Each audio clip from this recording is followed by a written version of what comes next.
Troubleshooting Volvo XC60 reset issues, forced reboot, and power checks. First, try a forced reboot. Press and hold the infotainment screen's power button for 10 to 15 seconds until it restarts. If that doesn't work, check your XC60's battery.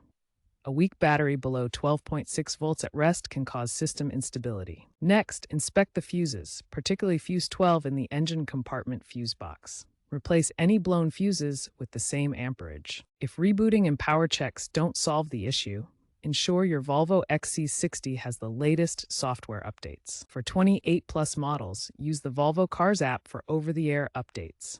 Park your car, connect to Wi-Fi, and ensure sufficient battery charge. Updates often include bug fixes that resolve reset loops. If problems persist, especially in high-mileage vehicles or XC60 recharge models, it may indicate deeper electrical faults. Contact a Volvo dealership or qualified mechanic for professional diagnostics, particularly for CAN bus network issues or hybrid system problems, to avoid voiding warranties. Remember safety. Disconnect the battery before working with fuses.